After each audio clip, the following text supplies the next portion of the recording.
নাহমাদুহু ওয়া নুসাল্লি আলা রাসূলিল কারীম, আম্মা বাদ। মুহতারাম হাজিরিন, ইসলামে মানুষের সাথে সদ্ব্যবহার ও সুন্দর আচরণে গুরুত্ব অপরিসীম। সুন্দর আচরণ ঈমানের পূর্ণতার প্রকাশ এবং মহান আল্লাহ তাআলার সন্তুষ্টি অর্জনের অন্যতম মাধ্যম। এই জন্য মুহতারাম হাজিরিন, আল্লাহ তাআলা সূরা বাকারার ৮৩ নং আয়াতে আল্লাহ তাআলা বলেন, ওয়াকুলু লিন-নাসি হুসনা। আল্লাহ তাআলা বলেন যে, আর তোমরা মানুষের সাথে সদালাপ করো, অর্থাৎ মানুষের সাথে ভালোভাবে কথা বলো।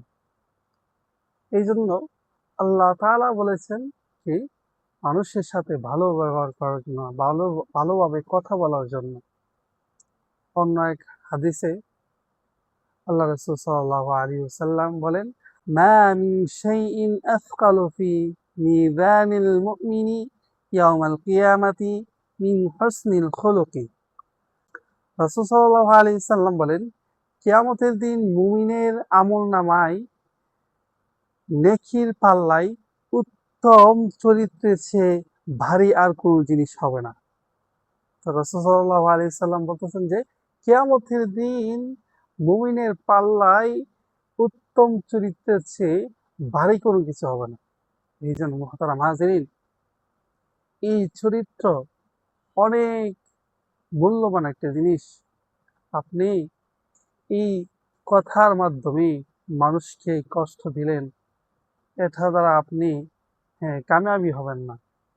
এই জন্য আসুন, আমাদের কথাবার্তা, আমাদের আচার আচরণ, মানুষের সাথে ভালো ব্যবহার করা এবং মানুষের সাথে সৎ ব্যবহার করা, ভালো আচরণ করা, তাদের সাথে মিলেমিশে চলা, এটাই আল্লাহ রাসূল সাল্লাল্লাহু আলাইহি ওয়াসাল্লাম বলতেছেন যে, সৎ আচরণ অর্থাৎ ভালো ব্যবহার ও মুমিনের আমলনামায় নেকির পাল্লায়, অর্থাৎ মুমিনের যে নেকি হবে, সে নেকির পাল্লায় সপ্তম চরিত্রের ভারী আর কোনো কিছু হবে না।